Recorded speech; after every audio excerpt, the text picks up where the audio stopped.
Je m'appelle Reed Callahan et, depuis 7 ans, je soutiens la famille de ma femme Marianne comme si c'était la mienne. J'ai payé des vacances, financé l'appareil dentaire de sa nièce lorsque l'assurance de son frère a expiré, envoyé des fleurs de félicitations lorsque sa sœur Kelsey a décroché cette promotion tant convoitée dans une agence de marketing. J'ai payé les réparations de la voiture de sa mère, Deborah, lorsque cette berline rouillée refusait de démarrer en plein hiver. J'ai organisé un dépistage de la vue et des nouvelles lunettes pour son père, Martin, lorsqu'il se plaignait que son monde devenait de plus en plus flou. Mais la seule chose que je n'ai jamais reçue, malgré tous les efforts que j'ai faits pour leur glisser discrètement de l'argent, c'est une invitation à la réunion de famille annuelle. Cela fait 10 ans que je n'ai pas revu ce sourire poli et forcé lorsqu'ils m'ont lancé une serviette en papier et m'ont montré le buffet. 10 ans que je ne me suis pas senti inclus dans leurs histoires. 10 ans que je n'ai pas pu prétendre être autre chose que le prestataire anonyme qui se tenait en retrait. Cette année n'a pas fait exception, du moins je le pensais, jusqu'à ce que le courriel apparaisse dans la boîte de réception de Marianne avec pour objet « Retraite familiale à la plage Calistée 2025 ». Je l'ai regardé pencher la tête, le doigt planant au-dessus de l'écran comme si elle se demandait si elle devait le transférer, puis s'est détournée et a fait défiler le message. Je n'ai pas été mise en copie. Et pendant ces quelques secondes, j'ai vu les photos intégrées sous le message. Des vagues turquoises clapotant sur un rivage de sable blanc. Kelsey rayonnante aux côtés de son fiancé Brent, vêtu de chemise surf assortie. Deborah, coiffée d'un chapeau de paille à large bord, prenait des selfies avec son oncle Alton de Tampa. Martin consultait sa montre comme s'il calculait précisément quand il pourrait partir et retrouver le confort de son foyer. Tout le monde sauf moi. J'étais assise dans mon bureau d'angle à Charleston. L'Atlantique s'étendait comme une feuille d'ardoise pâle à travers les hautes fenêtres. J'avais toujours aimé cette vue, cette façon dont l'horizon semblait se courber vers l'infini. Mais aujourd'hui, c'était comme un rappel moqueur de la façon dont j'étais toujours tenu à distance.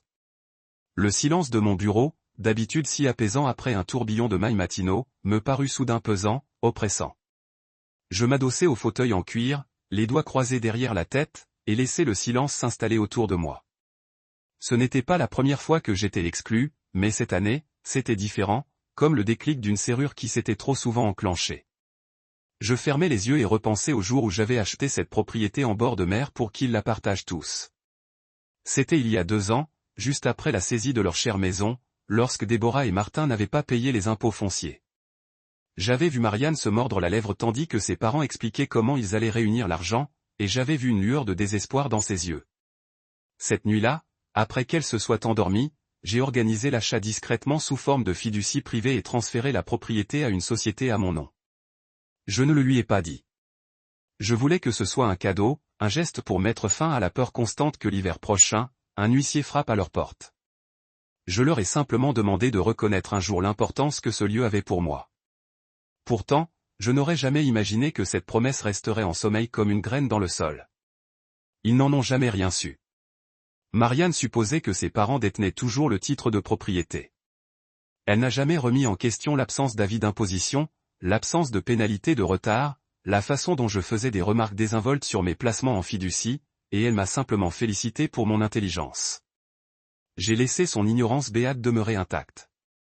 Même si mon cœur se serrait à chaque invitation à dîner poliment lancée sans mentionner la retraite balnéaire, j'ai fait appel à l'équipe de paysagistes pour entretenir les palmiers et les hibiscus, négocier un service de conciergerie de luxe pour approvisionner le caviste du domaine et gérer le service de linge, et même installer un système de sécurité intelligent pour que personne ne soupçonne que le véritable propriétaire était celui-là même qu'ils avaient discrètement exclu. Peut-être sans honte. Cette année, en me retournant vers la vue sur les vagues, une idée a commencé à germer. Ils étaient sur le point d'arriver dans une maison que j'avais achetée de mes propres deniers, un lieu qu'ils supposaient toujours leur appartenir par héritage, une maison que je récupérerais sans les forcer ni les supplier de me reconnaître. Je me suis levé, me suis dirigé vers la bibliothèque encastrée et examiné la multitude d'albums photos nichés entre traités de droit et cartes marines. Je me suis souvenu des soirées d'été que nous avions passées ensemble sur cette véranda, chaque rire et chaque tintement de verre résonnant à travers les dunes. Et j'ai réalisé à quel point j'avais aspiré à ce qu'ils me voient non seulement comme un nom sur un chèque, mais comme une personne méritant d'être accueillie. Je n'ai pas rédigé de lettre acerbe. Je n'ai pas ruminé d'amertume. Au lieu de cela, je me suis connecté au portail de la conciergerie, j'ai accédé à la page de gestion des invités et j'ai effacé toutes les réservations existantes, sauf la mienne. J'ai saisi une seule ligne dans les instructions spéciales.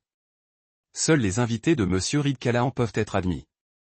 J'ai enregistré les modifications et j'ai passé mon doigt au-dessus de la souris un instant, contemplant la satisfaction d'une frappe chirurgicale silencieuse. Puis j'ai fermé l'ordinateur et j'ai expiré, sentant un poids se dégager de ma poitrine. Demain, ils remonteraient la promenade, valise à la main, prêts à revendiquer des traditions qui leur avaient toujours appartenu. Mais cette fois, ils entreraient dans la maison d'un homme qu'ils avaient effacé. Cette fois, ils devraient admettre leur omission, reconnaître mon sacrifice, ou admettre que la famille était un privilège que je leur avais retiré. Et je serais là, calme et serein, observant la marée montante et descendante, sachant que j'avais enfin repris ma place. Non pas parce qu'ils m'avaient invité, mais parce que j'avais choisi d'occuper l'espace qu'ils tenaient pour acquis. Être effacé ne commence pas par des cris. Cela commence par de petites choses. Des murmures derrière les portes du couloir, des regards échangés à table.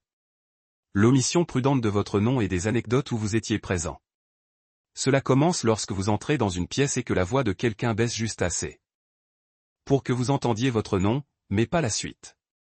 Ça commence quand on apporte le dessert à Thanksgiving et que quelqu'un d'autre s'en attribue le mérite sans que personne ne le corrige.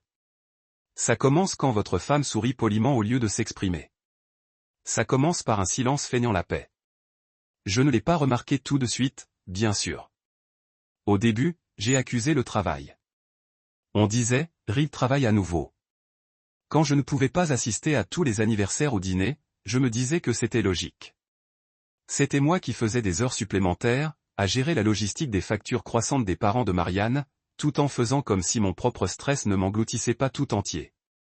Quand sa sœur Kelsey a lancé un groupe de discussion pour les nouvelles de la famille, j'ai été mis de côté.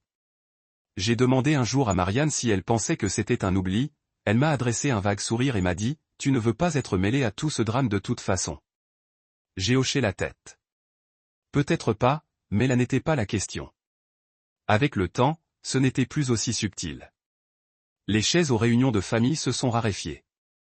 D'une manière ou d'une autre, je finissais toujours par me retrouver au fond, assiette à la main, souriant comme si je n'avais rien remarqué. L'appel s'arrêtait. Les textos étaient courts. Les histoires changeaient. Je les entendais rire d'un truc du week-end au lac. Et quand je demandais quand c'était arrivé, il y avait un silence trop long pour être innocent. Oh, disait Kelsey avec son sourire trop éclatant. C'était juste une petite chose qu'on faisait. Tu travaillais probablement. Tu travaillais. C'était toujours l'excuse. Mon bouclier et leur poignard. Ce qu'ils ne voyaient pas, c'était ce pourquoi je travaillais. Quand la voiture de Déborah refusait de démarrer et qu'elle appelait Marianne, paniquée, je n'hésitais pas. J'appelais mon garagiste, je la faisais remorquer, je payais le nouveau démarreur, et je ne demandais pas un centime. Quand les verres correcteurs de Martin étaient obsolètes et qu'il ne pouvait plus lire le journal du matin sans plisser les yeux, je l'ajoutais à mon assurance maladie et je faisais comme si c'était un avantage. Quand Brent, le fiancé de Kelsey, a eu un entretien d'embauche à Atlanta, j'ai payé son billet d'avion avec mes points de carte de crédit et je n'en ai parlé à personne. Je n'étais pas seulement de la famille. J'étais l'échafaudage qui soutenait l'illusion de facilité qu'il portait si naturellement. Mais même un échafaudage devient invisible avec le temps, surtout s'il ne demande pas à être remarqué. Je me souviens du jour où tout s'est cristallisé. Marianne préparait le dîner, ses mains bougeant en rythme tandis qu'elle coupait des carottes sur la planche en bois que je lui avais offerte pour notre 3e anniversaire. Nous écoutions une vieille playlist de jazz, un morceau doux et cuivré qui nous rappelait notre lune de miel à Savannah. J'ai parcouru son téléphone à la recherche d'une recette que je lui avais envoyée par email, et c'est là que je l'ai vue. Le même groupe de discussion auquel je n'avais jamais participé. Cette fois, ce n'était pas subtil. Il préparait un week-end de call girl, avec itinéraire et répartition des plats. Marianne s'était portée volontaire pour apporter des muffins aux myrtilles. Déborah a demandé si quelqu'un était allergique aux crustacés. Brent a plaisanté en disant qu'il avait apporté sa machine à karaoké. Ils ont tous répondu par des cœurs, des rires, des émojis, mais personne n'a parlé de moi. Pas une seule fois. Je n'ai rien dit. Je lui ai juste tendu le téléphone et lui ai demandé où était l'ail. Elle a souri et m'a dit, il est déjà là. J'ai hoché la tête et me suis excusé pour aller sur la terrasse, sous l'auvent, laissant la bruine printanière me caresser le visage. Je me sentais comme un homme qui avait quitté sa propre vie et regardé quelqu'un d'autre entrer chez lui. Je me suis dit que peu importait que tant que Marianne et moi étions soudés, je pouvais supporter la distance avec sa famille. Mais même cette frontière a commencé à s'estomper. Elle a arrêté de me demander mon avis sur les choses importantes. Les meubles arrivaient sans prévenir. Les plans étaient faits et relayés, pas discutés. Quand j'exprimais mon inquiétude, elle disait « N'en fais pas tout un plat, Reed ». Comme si vouloir être inclus faisait de moi le problème. Ce que je ne pouvais pas lui expliquer, c'est qu'il ne s'agissait pas de grands gestes. Je n'avais pas besoin d'un défilé. Je voulais juste me sentir vu. Je voulais figurer dans l'album photo, pas celle qui tenait l'appareil. Je voulais que mon nom soit écrit, pas seulement mon numéro de carte de crédit. Je voulais que ma place à table ait l'air de m'appartenir. Pas quand je devais me justifier à chaque fois que je la sortais. Mais c'est ça, être utile. Savourant nécessaire, pas chéri. Et quand les gens s'habituent à ce qu'on donne, ils oublient les mains qui l'ont donné. Pourtant, j'ai persévéré. J'arrivais aux anniversaires avec des cadeaux attentionnés et des sourires d'essai. J'ai commandé des gâteaux personnalisés avec leur nom gravé dans le glaçage. J'ai payé les taxes de la maison de plage en silence quand Martin n'a pas été prévenu. J'ai fait des réservations à mon nom et je leur ai laissé croire que c'était la leur. J'organisais des dîners où ils n'apportaient que leur faim et repartaient sans dire merci. Et Marianne, elle, observait tout et en disait moins chaque année. Au début, elle leur disait d'être plus gentils, leur rappelait que je faisais partie de cette famille, moi aussi. Mais avec le temps, son silence s'est enraciné. Elle appelait à maintenir la paix, mais la paix ne devrait pas ressembler à une lente noyade. Quand j'ai acheté la propriété en bord de mer, discrètement, légalement, sans célébration, je ne cherchais plus à les convaincre. Je ne l'ai pas achetée par amertume. Je l'ai achetée parce que j'en avais assez d'être effacé de ce que j'avais construit. Je ne voulais pas me venger. Je voulais la clarté. Et la clarté venait avec les clés. Il y a 2 ans, j'étais assise dans une salle de conférence faiblement éclairée du centre-ville de Charleston, le soleil de l'après-midi découpant des motifs géométriques à travers les stores vénitiens. Marianne était à côté de moi, parcourant les annonces immobilières sur son téléphone comme si elle en savait plus sur l'immobilier que ses parents n'en connaîtraient jamais. J'ai vu son pouce planer sur l'annonce de la vieille maison de plage. Ses colonnes blanches et ses rideaux vaporeux se détachaient presque sur l'air salin sur les photos. Déborah et Martin avaient paniqué en recevant l'avis de saisie.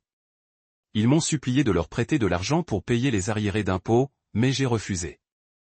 Je ne pouvais plus supporter une année de plus. Avec leurs promesses creuses et leurs excuses embarrassées. Au lieu de cela, j'ai pris une décision qui me semblait à la fois froide et nécessaire, j'achèterai la maison moi-même. J'ai organisé l'achat sous le nom d'une SARL privée, un nom que personne de mon entourage ne reconnaîtrait. Les documents de fiducie ont été rédigés avec une précision chirurgicale, me désignant comme unique bénéficiaire. J'ai signé un mardi, alors que Marianne était à un cours de yoga, respirant profondément et se disant que sa famille s'en sortirait bien. Elle n'a jamais demandé pourquoi les impôts avaient été payés comme par magie, pourquoi le prêt avait disparu des registres publics, pourquoi elle n'avait jamais eu de nouvelles du comptable de son père. Elle croyait que ses parents avaient réglé leurs dettes. Et je l'ai laissé y croire. Je ne le lui ai pas dit pour ne pas transformer son amour pour sa famille en suspicion. Je voulais lui offrir la paix, même si cela impliquait de préserver son ignorance. Ce soir-là, je suis arrivé au domaine dans le silence du clair de lune, me garant le long du trottoir pour que les caméras de sécurité repèrent une plaque d'immatriculation inconnue. La maison se dressait telle une cathédrale aux volets hermétiquement clos pour se protéger du vent. Je me glissai sous le portail latéral, dont la serrure avait été crochetée par un artisan que j'avais engagé, et parcourus le périmètre. Les carillons éoliens près du porche s'étaient tus. Je les remontai doucement pour qu'ils chantent à nouveau au retour de la brise. Je passai mes doigts sur la rampe, imaginant les rires qui résonnaient autrefois ici, remplacés par le bourdonnement des cigales et le fracas des vagues. Tout ce que je touchais me semblait à la fois étranger et douloureusement familier. C'était leur maison, mais désormais, de par la loi et mon portefeuille, elle m'appartenait. L'achat de cette maison n'était pas une question de rancune. Ce n'était ni un feu d'artifice ni une vengeance. C'était l'affirmation ultime d'une présence.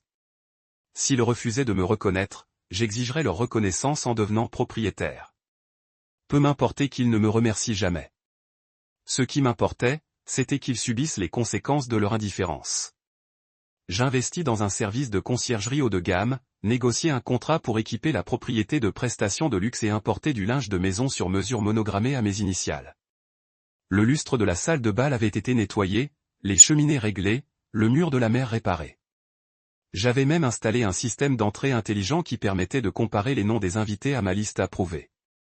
C'était un travail méticuleux, presque chirurgical, un projet qui m'a donné un sentiment de vitalité que la générosité passive n'avait jamais eu. Lorsque Déborah et Martin ont interrogé Marianne sur l'entretien du domaine, elle a haussé les épaules et a répondu « Quelqu'un s'en occupe ». Lorsque Kelsey s'est demandé à voix haute pourquoi aucune lettre d'impôt n'arrivait, Marianne lui a répondu « Nous avons dû mettre en place des prélèvements automatiques ». Personne n'a posé d'autres questions. J'ai apprécié ce silence. Cela signifiait que mon action avait réussi. J'avais préservé leurs souvenirs sans perturber leur routine. Mais j'éprouvais une douleur sourde là où la gratitude aurait dû éclore. Je leur avais tendu une bouée de sauvetage, puis je les avais regardés nager, inconscients de la main qui serrait leur gilet de sauvetage. Le jour où j'ai finalisé la liste des invités, je me suis assis à mon bureau en chaîne dans le bureau, ouvrant un dossier couleur crème contenant des documents impeccables, le contrat de fiducie, l'acte de vente, le contrat de sécurité, l'avenant à la gestion immobilière. J'ai appuyé sur le bouton numérique du portail de conciergerie, ajouter un invité, et j'ai tapé mon nom en gras, exactement comme il figurait sur les documents de la SARL. Puis j'ai surligné toute la liste des invités des années précédentes et appuyé sur « Supprimer ». Un clic a effacé leur historique. Une seule ligne dans le champ d'instruction indiquait « Seuls les invités de Monsieur Reed Callahan seront admis ». Aucune exception. J'ai enregistré les modifications et fermé mon ordinateur portable. Je n'étais pas triomphant. J'étais résolu.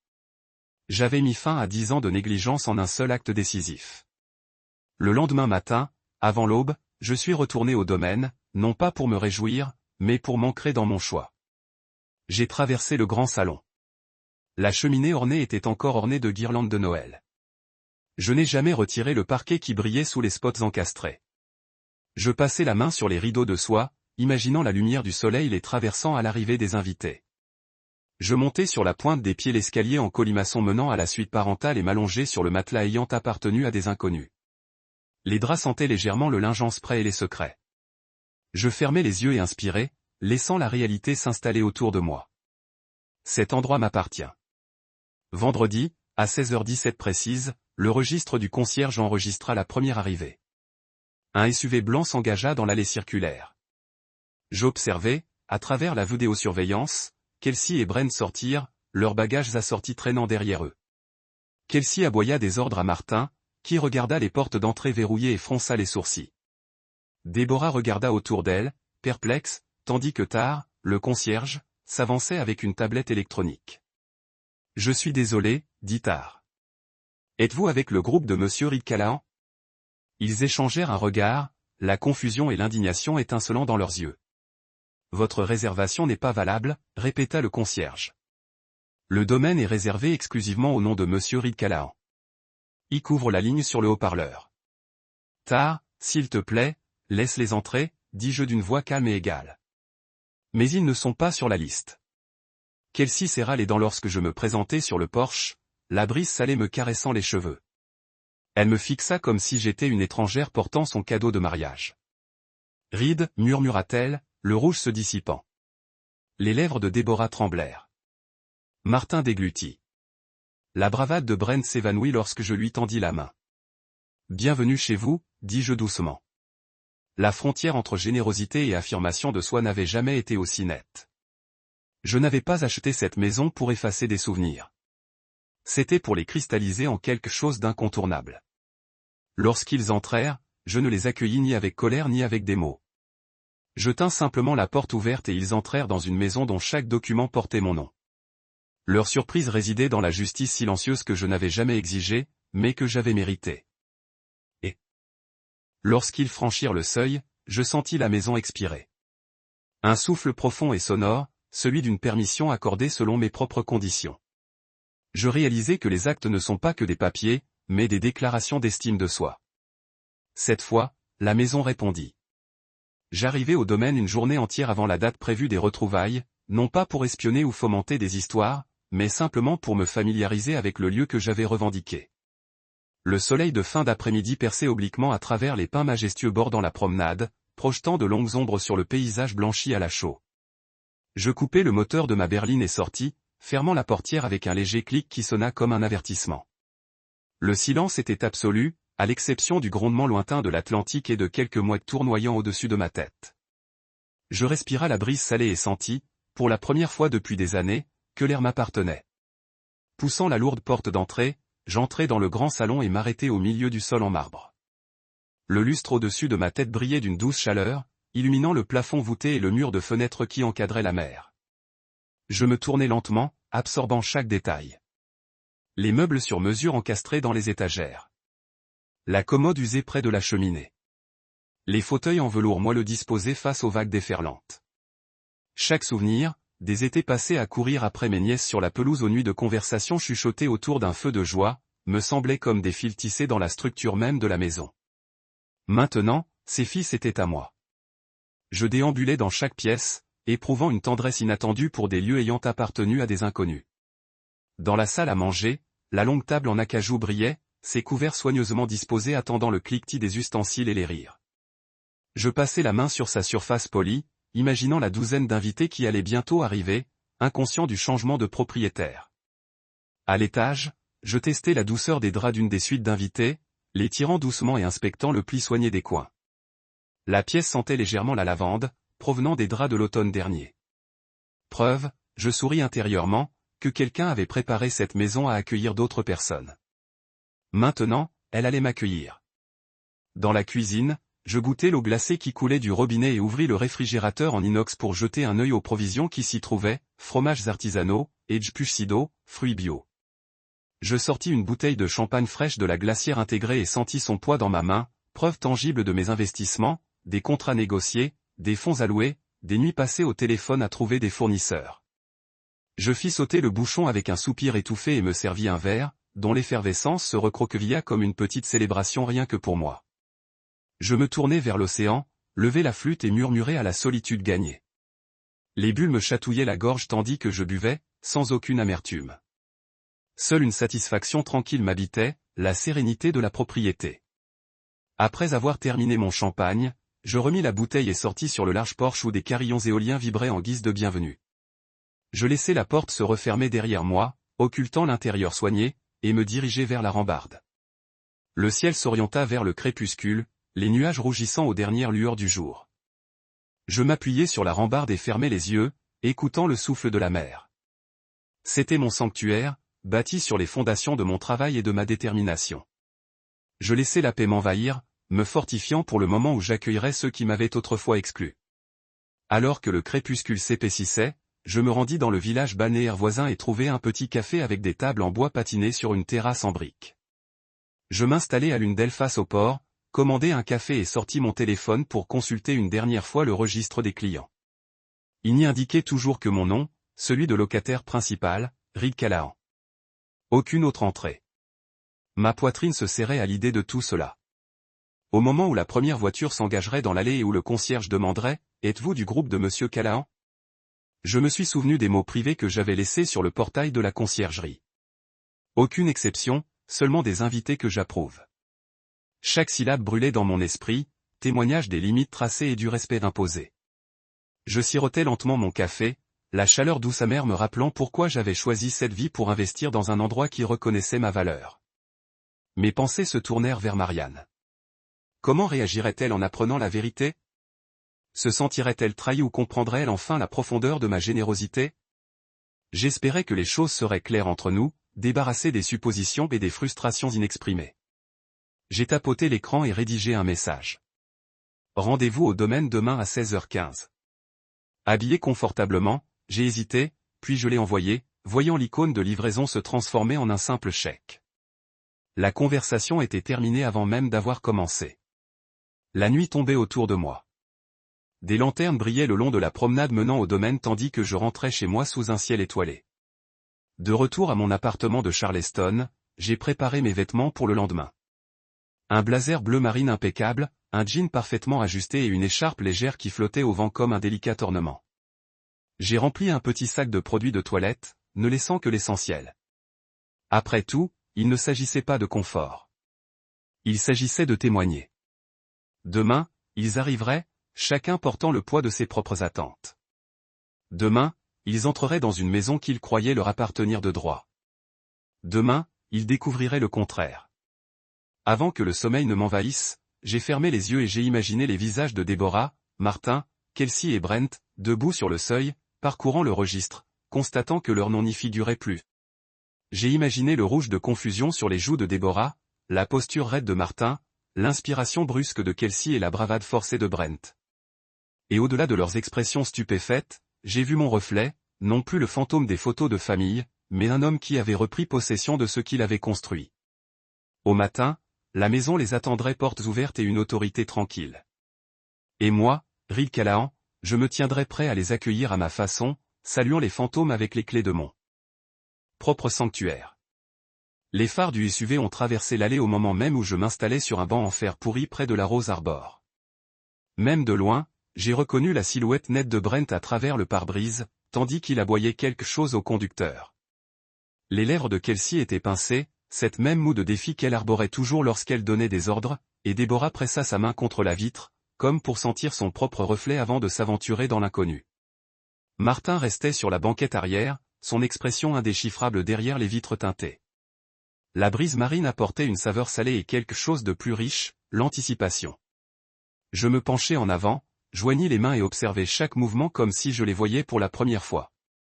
La borne de conciergerie se dressait au pied de la promenade, une élégante colonne en chrome poli et acajou surmontée d'un écran numérique. Tar se tenait à côté, tablette à la main, prêt à accueillir les premiers arrivants. Il leva les yeux vers le véhicule qui approchait et lui adressa un signe de tête poli, l'invitant à continuer. Brent entr'ouvrit la vitre et se pencha, la voix suffisamment forte pour qu'elle résonne entre les paumes. « Bonjour, nous avons une réservation en famille. Où doit-on s'enregistrer ?» Le sourire de Tar vacilla un instant tandis qu'il tapotait sur la tablette, parcourant son écran. Son front se fronça juste assez pour que la chaleur polie disparaisse de son visage. « Je suis désolé, monsieur, » commença-t-il d'une voix ferme mais douce. « Pourriez-vous me dire qui est votre invité principal ?» Les yeux de Brent se plissèrent. « Ne soyez pas ridicule. Ce sont les Callisté. Vous savez, toute la famille que nous avons réservée il y a des mois. » Tar baissa les yeux, passa un doigt sur la tablette, puis releva la tête. « Je ne vois pas votre réservation sur ce système. Le domaine est actuellement complet, uniquement au nom de Monsieur Reed Callahan. Puis-je voir un email de confirmation de sa part ?» Brent serra les dents. Il jeta un coup d'œil vers la banquette arrière où Kelsey s'agitait, mal à l'aise. Nous n'avions pas besoin de mail. Nos noms étaient sur la liste. Tar secoua doucement la tête. Je crains que ces noms n'aient été effacés. Cette propriété est réservée à titre privé. Seuls les invités approuvés par Monsieur Callahan y ont accès. Déborah s'avança, lissant sa jupe et serrant son sac à main comme un bouclier. Excusez-moi, dit-elle, la voix tremblante sous l'effort de rester calme. Mais nous avons de la famille ici. Nous avons contribué à l'entretien de cet endroit pendant des années. La posture de Tar s'adoucit. Il lui offrit un sourire compatissant et parla doucement. Je comprends. Madame, mais mes instructions sont claires. Je dois vérifier que vous êtes bien sur la liste des invités de Monsieur Callahan avant de pouvoir ouvrir le portail. Il tapota de nouveau l'écran, qui n'afficha qu'une seule entrée. Lisez Callahan. Le mot approuvé brillait à côté en vert émeraude. En dessous, une page blanche. Aucun autre nom, aucune demande en attente. C'était un point d'exclamation bureaucratique. Martin descendit du SUV, ajustant ses boutons de manchette comme s'il se préparait pour une confrontation en salle de conseil plutôt qu'une réunion de famille. Il s'approcha de Tar et jeta un coup d'œil à la tablette. « Êtes-vous en train de me dire que mon gendre est le seul propriétaire de ce domaine ?» Sa voix était calme, mais le tremblement sous-jacent trahissait l'incrédulité. Tar hocha la tête. « Il semblerait que oui, monsieur. Monsieur Callahan est la seule personne autorisée à recevoir des invités ici. » J'observais depuis le porche une lueur de colère passer sur le visage de Martin, vite masqué par un stoïcisme forcé. Il s'éclaircit la gorge. « Très bien. Laissez-moi parler à Monsieur Callahan. » Le regard de Tar se porta sur la caméra au-dessus du kiosque, puis revint sur Martin. « Il vous attend, monsieur. Veuillez patienter ici. » Je sortis sur la promenade et m'approchai d'eux d'un air pensif. Chaque pas se répercutait sur le doux bourdonnement de la mer. Brent s'agita, mal à l'aise. Kelsey croisa les bras sur sa poitrine. Les épaules de Déborah s'affaissèrent, son regard passant de moi à la concierge. Martin fit un pas en avant tandis que j'émergeais dans la lumière déclinante. Je ne marquai pas une pause ni un sourire. Je tendis simplement la main. Bonjour, dis-je d'un ton égal. Bienvenue au refuge. Brent resta bouche bée. Kelsey haussa les sourcils. Déborah haleta. Martin serra les mâchoires, mais il hocha la tête sèchement. Je me tournai vers Tar et dis, veuillez ouvrir le portail. Tar inclina légèrement la tête et tapota la tablette. Avec un léger bourdonnement mécanique, le portail s'ouvrit. Ils échangèrent un regard avant de passer, leurs pneus crissant sur le gravier. Je me retournai. Je m'adressai à Tar et posai une main sur son épaule. Merci d'avoir géré ça avec tact, dis-je à voix basse. Veuillez les accompagner jusqu'au hall et leur apporter du champagne. Tar parvint à esquisser un sourire soulagé. Bien sûr, monsieur Callahan. Avec plaisir. Tandis qu'il s'éloignait vers la maison, je regardais la famille défiler devant moi, titubant sur la promenade comme des voyageurs désorientés en terre étrangère.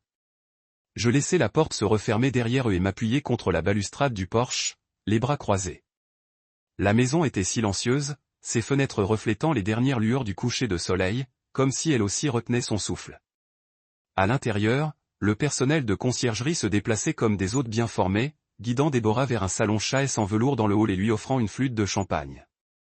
Kelsey scruta les murs, les photos anciennes, les décors et une plaque signalétique au-dessus de la porte d'entrée sur laquelle était écrit, un texte élégant, Domaine Callahan. Brent rôdait près de l'escalier comme un commerçant à l'affût d'une vente potentielle. Tandis que Martin scrutait la grande salle avec un mélange de prudence et de curiosité, je les observais tous depuis le seuil, observant la lueur de reconnaissance et de confusion dans leurs yeux tandis qu'ils commençaient à saisir l'importance de l'espace qui les entourait. Personne ne parla pendant un long moment chargé. Seul le léger pétillement du champagne et le fracas lointain des vagues. Puis Déborah baissa son verre et me regarda droit dans les yeux, sa voix à peine plus forte qu'un murmure. « Reed, comment ?» Elle s'arrêta, peinant à terminer sa question. Je soutins son regard avec assurance. « Tu n'étais pas sur la liste des invités, dis-je simplement. » Alors, je retirai la liste des invités. Les mots se posèrent dans l'air comme un verdict. Le regard de Kelsey se posa brusquement sur le mien, la colère flamboyant dans ses yeux. « Tu as fait quoi » cracha-t-elle, mais sa voix manquait de conviction, hésitant à la limite de l'incrédulité. Je fis un pas en avant, réduisant la distance entre nous. « Je t'ai tout donné, dis-je doucement, sauf la seule chose que tu ne m'as jamais offerte. Ma place. Ça se termine aujourd'hui. » Je me tournai et me dirigeai vers le centre de la pièce où les cristaux de lustre ont attrapé la lumière comme des prismes. La famille m'a regardé pendant que je passais ma main le long de l'arrière du cuir sati. Cette maison, j'ai poursuivi, est à moi maintenant, et je choisis qui entre. La réalité en a percuté. Un mur invisible fait d'actes en papier et de respect de soi. Le silence pleuvait, ponctué uniquement par le rythme constant de mes pas alors que je me déplaçais vers le grand escalier. Je m'arrêtai au pied de la première étape et regardai par-dessus mon épaule.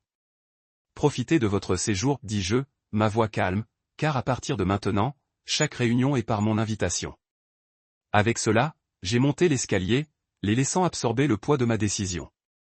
Au-dessous de moi, la maison a expiré, un témoignage vivant et respirant des frontières finalement tracées. Et pour la première fois depuis des années, je me suis senti vu. Le matin, les ondulations de ma révolution tranquille étaient devenues un raz-de-marée de spéculation. Je me suis réveillé avec un barrage de notifications, d'alertes de nouvelles, de partages de médias sociaux, de messages textes de connaissances qui avaient entendu des chuchotements d'un gendre arrangé qui a récupéré la maison de plage de sa famille. Les gros titres allaient de sympathie aux cinglantes. Le drame des retrouvailles se déroule à Charleston. Famille Hilaire recevant des beaux-parents. Malisté Trial exposé. Certains articles l'ont présenté comme un morceau hilarant de théâtre des médias sociaux. D'autres ont tourné la moralisation des récits sur la cupidité et le droit. Cependant, aucun ne s'était arrêté pour demander ce que cela faisait de regarder les gens que vous aimez faire semblant que vous n'existiez pas. J'ai décroché mon téléphone et parcouru les histoires avec une légère curiosité, appréciant la précision des rapports alors même que je roule des yeux sur le sensationnalisme. Un blogueur avait écrit « Ceci est l'histoire moderne de Cendrillon, sauf que le beau-fils devient le maître du manoir ». Un autre a estimé « Lisez Canaan. Héros ou méchant, vous décidez ». J'ai exploité le bouton de partage sur une pièce Guardian et l'ai envoyé à Marianne avec une note simple. Lisez ceci. Aucune explication, pas de commentaire. Je voulais qu'elle ressente la même secousse que j'avais lorsque j'ai vu pour la première fois cet email d'exclusion pour faire face à la question de ce que la famille signifie lorsque le soutien est inconditionnel et que la gratitude est absente. Elle m'a appelé cet après-midi. Je me tenais sur le porche arrière de notre appartement, le soleil bas dans le ciel, une brise ébouriffant les pages du journal que j'avais mis de côté. Mon cœur a réussi alors que son nom clignotait à l'écran. Lire. Sa voix trembla avec un mélange d'incrédulité et quelque chose de plus profond, peut-être de culpabilité ou de confusion. « Que as-tu fait ?» elle a demandé. Je pouvais entendre le bourdonnement de la circulation derrière elle. J'imagine qu'elle se tenait devant la maison de ses parents, le téléphone pressé contre son oreille alors qu'elle luttait pour traiter les révélations du matin.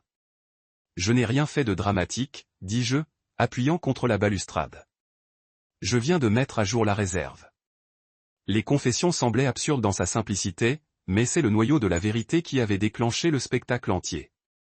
Il n'était pas sur la distance entre l'acte et les conséquences. Propriété. C'est là que j'ai grandi. Il y avait une douleur derrière son ton qui avait traversé ma façade calme. J'ai saisi la balustrade comme si vos parents l'ont perdue une fois parce qu'ils n'ont pas payé les taxes. Contribuant, à fournir. Balustrade, fermant les yeux. Où le ciel se pencha dans la mer. J'ai fini d'être invisible. J'ai fini d'être le fantôme sur leurs photos. Tout ce que je voulais, c'était les faire paraître et me voir. Mes paroles tremblaient d'honnêteté. Est-ce si mal? Il y avait plus de silence. Puis elle a dit, j'aimerais que vous me l'avez dit. Sa voix craqua et j'ai imaginé ses yeux scintillants de larmes non taillées. Tu ne m'as même pas demandé. Je pensais que je vous protégeais des retombées, du drame. J'ai ouvert les yeux et j'ai coulé sur la chaise du porche.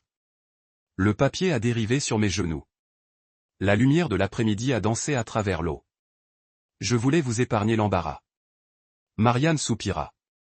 Embarras. Son rire semblait fragile.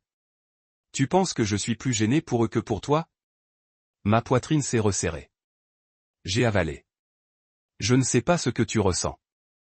Vous auriez peut-être dû le demander. Elle s'arrêta à nouveau comme si elle débattait combien de son cœur à exposer. Je t'aime, Reed. Je fais. Mais à droite maintenant, j'ai l'impression de ne plus savoir qui tu es. La confession m'a frappé comme un coup physique. J'ai regardé l'espace entre nous, s'étendant sur mon porche projeté rempli de parfums de jasmin. Je suis toujours moi, dis-je tranquillement, même si je n'étais pas entièrement sûr. Je viens de finir d'attendre la permission d'exister. Chaque mot dégusté de cendre. Je me suis construit pour nous. Je l'ai fait parce que je t'aime. Je pensais que cela signifierait quelque chose pour toi. Elle était silencieuse pendant si longtemps, je craignais qu'elle ait mis l'appel. Enfin, sa voix est revenue plus douce. J'ai besoin de temps pour penser, a-t-elle dit. Je dois comprendre. La ligne est devenue morte avant de pouvoir répondre. Je me suis assis sur le porche. À propos des gros titres, du rotation, des récits réducteurs qui ont conçu mes actions comme mesquins ou vindicatives. Personne ne s'était arrêté pour demander ce que c'était que de tenir les clés d'une maison que vous avez construite pour les autres et de les regarder se détourner. À l'aube, le monde serait vivant avec des spéculations. Colonne demandant si j'avais atteint le zénith du drame familial. Sujet sur Twitter débattant si j'étais un héros ou un méchant. Message dans ma boîte de réception d'étrangers offrant des félicitations ou une condamnation. Mais à ce moment-là, je me suis assis seul avec le bourdonnement de Sika et les derniers braises de crépuscule. J'ai pensé à la maison reposant derrière d'une, à la porte verrouillée et à l'autorité silencieuse qui provenait de l'investissement et de l'affirmation. Surtout, j'ai pensé à Marianne. Je l'aimais plus que le sable, la mer ou même la maison elle-même. Et alors que je regardais le ciel rougir au lever du soleil, j'ai réalisé que ce monde tournant de rumeurs et de gros titres n'avait pas autant d'importance que la vérité qui attend entre nous. Quand enfin je me suis tenu et je suis entré à l'intérieur, j'ai laissé la lumière du porche comme si je signalais l'espoir dans l'obscurité, et j'ai chuchoté dans la pièce silencieuse, j'espère que vous me trouverez là-bas. Une semaine après l'ouverture de la porte de la maison de plage sous mon nom seul, je me suis retrouvé debout dans le couloir au sol en marbre du palais de justice du comté, l'air antiseptique entrelacé avec la saveur pointue de laiton poli et de vernis à chaussures. La lumière du soleil s'est précipitée à travers les vitraux du hall, se fracturant dans des prismes de cramoisi et d'or sur le sol terrazzo, mais il n'a rien fait pour adoucir la tension dans ma poitrine. Aujourd'hui, je n'étais plus l'orchestrateur patient enquêtant sur la succession. J'étais l'accusé dans un procès intenté par mes beaux-parents, m'accusant de reprise de possession injuste et de violation de l'héritage familial. L'ironie m'a frappé si brusquement que j'ai presque ri face à la face du bef qui m'a fait signe presque en avant. Je me tenais devant les portes de la salle d'audience, une main reposant sur les boiseries lisses et inhalées profondément. Ma robe s'adapte parfaitement sur mes épaules. Chaque pli ne se rappelle pas que je ne défendais pas la propriété. Je défendais ma propre intégrité. Derrière moi, le claquement de talons s'est approché et s'est installé dans un rythme ferme. Savannah, mon vieil ami et maintenant mon avocat, ont posé une main stable sur mon coude, ses boucles sombres ont été tirées en arrière, ses lunettes perchées bas sur son nez, et sa veste de costume gris lui a donné l'autorité de quelqu'un né de défi. Prêt ? Demanda-t-elle, la voix assez basse pour que je puisse entendre. J'ai hoché la tête et carré mes épaules. À l'intérieur, la salle d'audience était caverneuse et froide. Des rangées de bancs en bois vide bordés de chaque côté de l'allée centrale, attendant une galerie qui se déroulerait plus tard. Le banc du juge était assis au sommet d'un dé de chêne poli flanqué du drapeau américain et du sceau d'État. J'ai pris la position du témoin à gauche de Savannah, soulevant le bloc-notes plein d'expositions que j'ai préparé. Sous la pile de documents trites, se trouvait tout ce dont j'avais besoin. L'avis de forclusion d'origine, l'acte de vente transférant le titre à ma LLC, la paperasse de confiance me nommant comme bénéficiaire et un cache de transcription de téléphone et de messages vocaux. Plus important encore, l'enregistrement des propres mots de Déborah. Lorsque la salle d'audience s'est remplie et que le juge a appelé la session pour ordonner, l'air a crépité d'anticipation. Mes beaux-parents étaient assis à la table du demandeur côte à côte. Déborah dans son chemisier pastel brodé de petites marguerites. Martin dans un blazer bleu marine qui n'a rien fait pour cacher sa main tremblante serrant un tampon illégal. Kelsey se pencha en avant, ses ongles peints tapant un staccato anxieux. De l'autre côté de la pièce, j'ai senti les yeux de Marion sur moi, même si elle pensait qu'elle était restée à la maison. Quelqu'un avait partagé des mises à jour en direct sur les réseaux sociaux. Son regard était illisible. Savannah s'ouvrit d'une voix calme et pratiquée. Votre honneur, nous démontrerons que M. Callahan a légalement acquis la propriété en question, que le titre a été correctement transmis et qu'il n'y a eu aucune violation d'une obligation contractuelle ou familiale.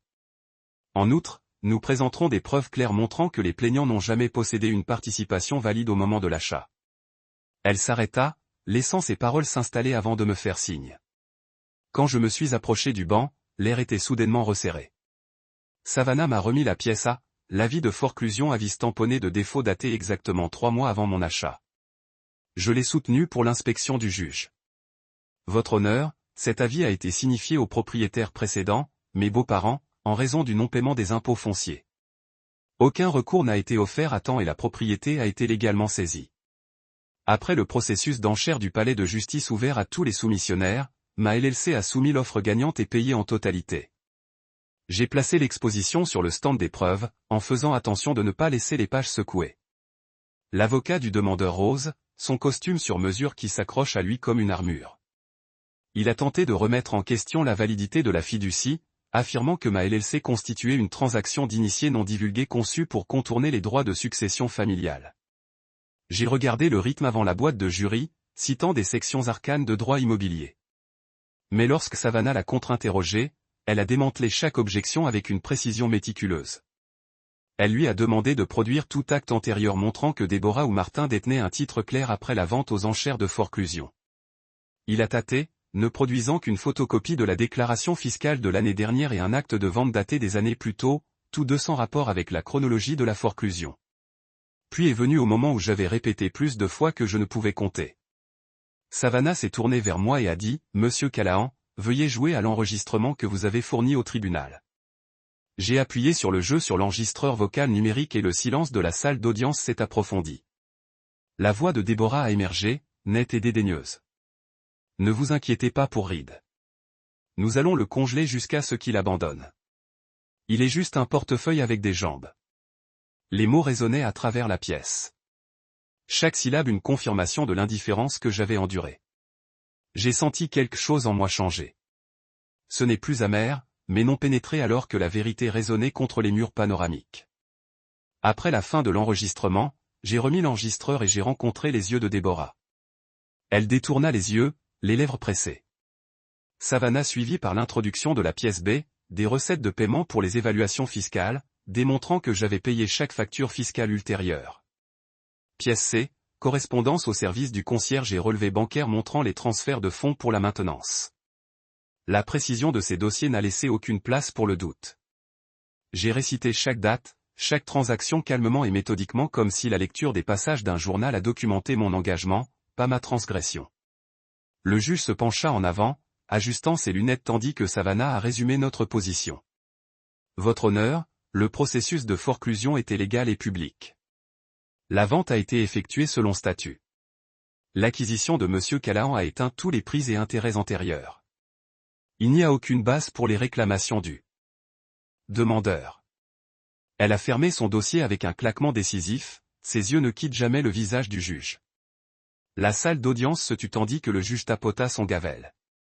À la lumière des éléments de preuve présentés, à savoir l'avis de forclusion, la vente aux enchères valide, les documents de confiance et les propres déclarations du demandeur, le tribunal ne trouve aucun mérite dans la plainte du demandeur. La requête est accordée en faveur du défendeur. Toutes les réclamations sont rejetées. L'écho gave a vibré dans ma poitrine, envoyant un frisson de soulagement coulant le long de ma colonne vertébrale. Alors que Savannah et moi avons emballé nos expositions, j'ai jeté un coup d'œil aux plaignants. Les joues de Déborah ont été rouges. Martin regarda résolument devant, refusant de rencontrer mon regard. Kelsey était assise avec ses bras pliés, les yeux enfermés comme si elle avait pleuré. Je n'ai ressenti aucun triomphe à assister à leur défaite. Au lieu de cela, j'ai ressenti un silence profond, le silence qui suit une tempête lorsque le ciel se soulève enfin.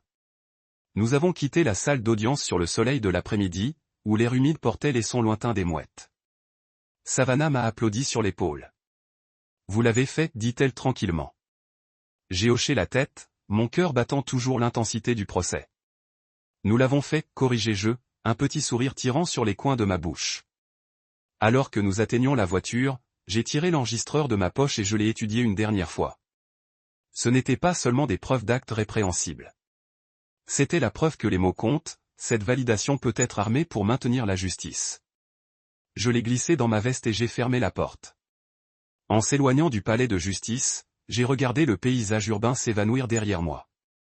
Le procès avait clôturé un chapitre de conflit, mais il avait également ouvert des portes à une nouvelle compréhension parmi la famille et en moi-même.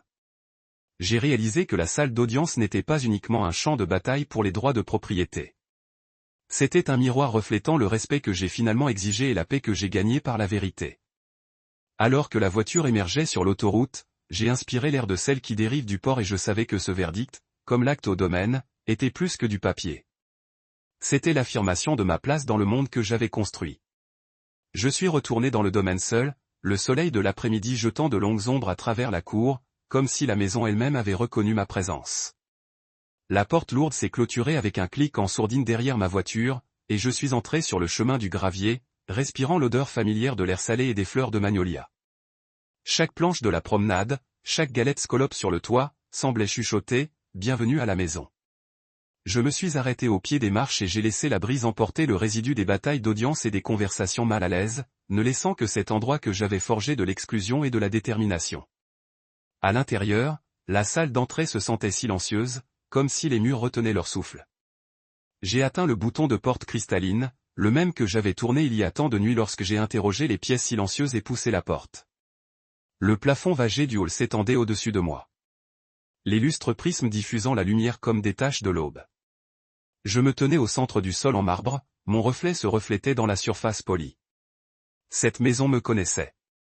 C'était un témoignage vivant des frontières que j'avais tracées et du respect que j'avais revendiqué. J'ai marché lentement à travers chaque pièce, les yeux traçant chaque détail. Dans la grande salle, le manteau de la cheminée portait toujours les jetons des vacances passées. Une dinde en bois sculptée du dernier Thanksgiving. Une chaîne de feuilles d'automne qui a refusé de s'estomper. J'ai passé mes doigts sur le bord de pierre du manteau, rappelant le rire et la frappe de lunettes qui appartenaient autrefois à des étrangers. Maintenant, la cheminée attendait mes propres rassemblements, réchauffés par des souvenirs que j'ai créés. Dans la bibliothèque, les tomes en cuir bordaient les étagères comme des sentinelles silencieuses. J'ai passé une main sur les épines comme si je salue de vieux amis. Une étagère détenait une collection de cartes nautiques que j'avais commandées, chacune représentant une étendue de la côte de la Caroline du Sud. J'ai imaginé que les invités les versaient sur eux un soir, planifiant des excursions par lampe. La pensée m'a fait sourire. La propriété signifiait non seulement le contrôle, mais la liberté de façonner les histoires dans ces murs. À l'étage, je suis entré dans la suite invitée que j'avais équipée de draps croquants et d'oreillers en peluche. Dans une pièce, j'ai découvert un vieil album photo laissé sur la commode. Sa couverture a éraflé mais intacte. Je l'ai ouvert et j'ai trouvé des pages d'instantanés fanés, des étés d'épaules brûlées par le soleil, des enfants avec des visages maculés de crème glacée, des couples dansant pieds nus sur la plage. Chaque portrait tenait les fantômes du passé de vacances, mais aucun ne contenait mon visage. Ma poitrine s'est resserrée alors que je traversais les pages, notant chaque réunion à laquelle j'avais assisté dans l'esprit, mais jamais la reconnaissance. J'ai atteint la dernière page et j'ai fait une pause. La page vierge à l'arrière se sentait à la fois en avant et en invitant. Un espace non écrit en attendant la vérité. Je me suis agenouillé, j'ai récupéré un stylo de ma poche, et sous le blanc vide, j'ai écrit dans des coups sans hâte. Il était ici chaque année. Ils ne l'ont tout simplement pas vu. L'encre brillait sur la page comme une braise obstinée, refusant d'être éteinte. J'ai fermé l'album doucement et l'ai glissé dans le tiroir inférieur, sachant qu'il servirait de disque, non pas pour la vengeance, mais pour le souvenir. En descendant les escaliers, je m'arrêtais à l'atterrissage et écoutais. La maison semblait inspirer et expirer autour de moi. Chaque ruisseau de plancher et bruissement de rideaux, une affirmation silencieuse que j'appartenais. J'ai imaginé des pas dans le couloir, mes propres pas plutôt que ceux des invités indésirables, faisant écho librement à travers le bois poli. Cette maison n'était plus un navire pour les souvenirs des autres. C'était un dépositaire à moi. Je suis monté sur le porche tandis que le ciel se déplaçait vers le crépuscule, les lanternes se détachant le long du rail, jetant des halos dorés sur les planches en bois. Les carillons éoliens ont bricolé, portant une mélodie que j'avais réglée à mon arrivée. Maintenant, ils ont chanté une mélodie de propriété et de renouvellement. Je me suis penché contre la balustrade et j'ai regardé à l'horizon où le ciel a rencontré la mer. Les vagues ont roulé en cortège rythmique, indifférentes aux différends de propriété et aux décisions de justice. Pourtant, ici, ils ont été témoins de ma remise en état. Ce soir-là, je me suis versé un verre de vin et je me suis installé dans l'une des chaises Adirondack. J'ai croisé les jambes et regardé le soleil se dissoudre dans l'eau. En ce moment calme, j'ai réalisé que la maison n'avait pas parlé avec des mots, mais par sa présence inébranlable. Cela avait été témoin de mes années de générosité, de mes moments d'effacement et de ma dernière affirmation de soi. Et maintenant, il m'appartenait enfin de manière à ce qu'aucune omission par email ou insulte chuchotée ne puisse effacer. Alors que le crépuscule s'approfondissait, j'ai levé le verre dans un toast silencieux à la maison qui a parlé, aux frontières que j'avais tracées, et aux chapitres mais non écrits dans ses murs. La maison a répondu avec le doux soupir de brise de nuit et le silence lointain de l'océan, m'accueillant à la maison. Cette nuit-là, le domaine s'est installé dans un crépuscule silencieux, ses lanternes brillantes comme des sentinelles vives sous le vaste ciel indigo. J'ai rythmé le long du porche en bois, traçant les contours de la balustrade avec des doigts agités. Mes pensées un enchevêtrement de la salle d'audience résonne et le moulin doux de l'océan au-delà des dunes. La brise de sel chuchota à travers les carillons, portant des souvenirs de débats et des déclarations de rire qui ont autrefois sonné libres mais qui se sentaient maintenant fragiles sous le poids de la dynamique du changement. J'ai fermé les yeux, laissant les vagues de vagues me fonder dans l'instant, me rappelant que cette maison, ma maison, avait résulté des tempêtes bien pires que le scandale familial. Ça vous dérange si je vous rejoins? La voix de Savannah a chuté de l'obscurité comme une braise chaude. Je me tournai pour la voir entrer dans la lumière de la lanterne, une bouteille de Bordeaux bercée dans un bras et 2 flûtes dans l'autre. Sa présence ressemblait à une bouée de sauvetage. Elle n'avait jamais vacillé dans notre alliance, même lorsque le monde a tourné des rumeurs selon lesquelles j'avais agi de mesquine. Elle a perché sur la chaise adjacente et a soutenu ses coudes sur ses genoux, le liège toujours dans sa paume.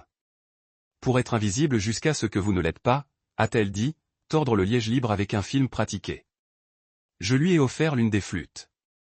Le verre a pris la lumière de la lampe, la fracturant en minuscules galaxies. Lorsqu'elle a versé le vin, il a envoyé une fin de nous. Cuir de prune est la plus faible hors de chaîne. J'ai vu des gens se battre pour des choses qui n'avaient pas d'importance, a-t-elle dit, soulevant son verre pour que la surface tremble. Mais vous avez combattu pour vous-même. J'ai pris une gorgée prudente, la chaleur liquide brûlant derrière mes côtes. Pendant un moment, je me laisse imaginer que le monde au-delà de ces murs n'existait pas.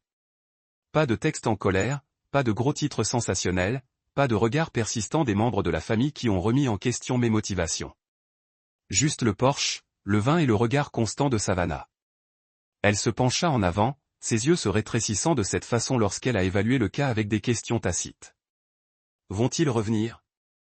Demanda-t-elle doucement. J'ai considéré la question, le vin tourbillonnant comme la terre en fusion dans mon estomac. Ils pourraient, admis. Ils voudront des réponses. Ils voudront négocier. Ils essaieront de charmer leur chemin. Ma voix sonnait creux, mais elle portait le poids de la vérité. Ils pensent toujours qu'ils peuvent récupérer ce qu'ils ont perdu sans reconnaître pourquoi ils l'ont perdu. Les lèvres de Savannah se courbent dans un petit sourire de riz. Alors laissez-les, a-t-elle dit. Vous avez maintenant l'effet de levier. Vous avez fixé les conditions. Elle fit une pause, inclinant la tête comme si elle réfléchissait au ciel nocturne. Mais que voulez-vous? Sa question semblait à la fois simple et profonde. J'ai regardé l'horizon noir où la mer a avalé le dernier rougissement du coucher du soleil. Je veux qu'il me voie, dis-je après un souffle.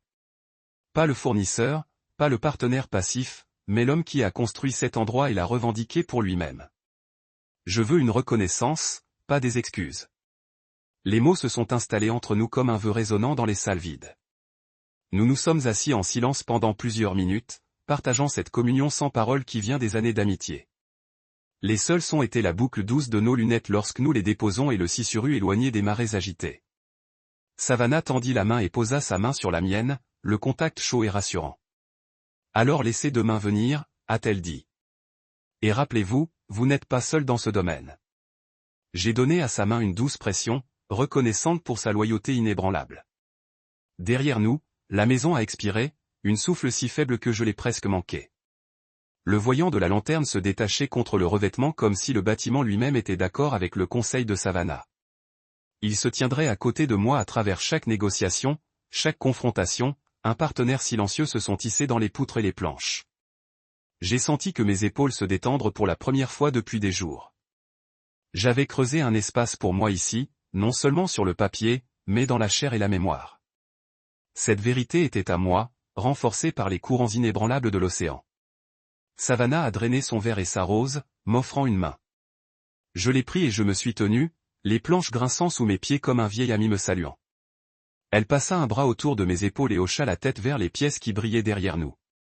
Reposez-vous maintenant, a-t-elle dit. Demain, la famille arrive à nouveau et vous serez prêts. Alors qu'elle s'éloignait dans les couloirs, j'ai inhalé profondément, laissant les calmes des nuits s'installer autour de moi comme un manteau. Debout seul sur le porche, du verre à la main, j'ai chuchoté dans l'obscurité, je suis prêt. Et dans le calme qui a suivi, le domaine a répondu avec son propre témoignage de l'endurance et de l'appartenance, prêt à assister au prochain chapitre de la remise en état. Le soleil du matin a filtré à travers les fronts de paume alors que je m'asseyais sur le porche avec une épingle et une nouvelle pile de papeterie devant moi. Le domaine était tombé silencieux après la tempête d'arrivée de la nuit précédente, et la douce accalmie de l'océan au-delà rendait impossible de croire le conflit qui avait secoué ses murs. J'avais passé les derniers jours à récupérer ce qui était le mien, à fixer des limites et à regarder mes beaux-parents tomber sur le protocole et la convenance. Maintenant, alors que la lumière dorée peignait la maison de chaleur, j'ai ressenti un petit frisson à l'idée de prolonger une branche d'olive. Selon mes termes, j'ai plongé l'encre à l'encre et j'ai commencé à écrire, chère famille, le script traversant uniformément le journal. Je m'arrêtais, laissant les mots s'installer, imaginant chaque visage.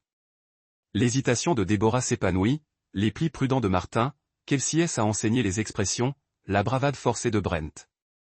Je voulais que cette note donne plus de clarté que des excuses. Merci d'avoir compris que le respect doit être mutuel, j'ai poursuivi, et que l'inclusion n'est pas une donnée, mais un privilège, j'ai écrit lentement, savant la cadence délibérée des lignes alors qu'elles se sont formées sous ma main. L'année prochaine, j'ai épinglé après une pause attentive. Je réserverai 2 suites invitées pour ceux qui sont sur ma liste approuvée. Si vous souhaitez vous rejoindre, veuillez m'écrire directement avec vos noms d'ici le 1er mars. Aucune invitation ou hypothèse tierce ne sera honorée. Si vous ne répondez pas, je suppose que vous choisissez de passer ce week-end ailleurs. J'ai souligné la date, en veillant à ce qu'elle se démarque comme une balise. Une bouteille de champagne attendra votre arrivée, réfrigérée et prête à griller de nouveaux débuts. J'ai posé le stylo et je me suis penché en arrière, lisant la note dans son intégralité. Il a trouvé l'équilibre parfait, ferme mais juste, digne sans hostilité. C'était l'aboutissement de chaque leçon que cette maison m'avait appris. Générosité sans reddition, présence sans autorisation et le pouvoir du choix intentionnel. J'ai glissé la lettre dans une enveloppe et je l'ai adressée à la famille, puis je l'ai scellée avec une goutte de cire, pressée par mon anneau de signat. Le tinc doux, alors qu'il fermait, résonnait comme un verdict. En marchant vers le bureau du concierge, j'ai remis les limites à tard avec un signe de tête. Veuillez les distribuer à la liste de courriels, j'ai instruit. Il souriait, le soulagement et le respect se mêlant aux yeux. Bien sûr, monsieur Callahan. De retour sur le porche, j'ai levé mon verre de café du matin comme s'il faisait un toast. Le domaine se tenait derrière moi, inébranlable. J'ai basculé la coupe vers l'horizon, imaginant ma famille en lisant mes mots, en prenant les termes avec les termes. Acceptés, il entrerait dans une maison qui les accueillerait sur mes conditions, récupérées non pas par la force, mais par la force silencieuse d'une frontière tracée et honorée.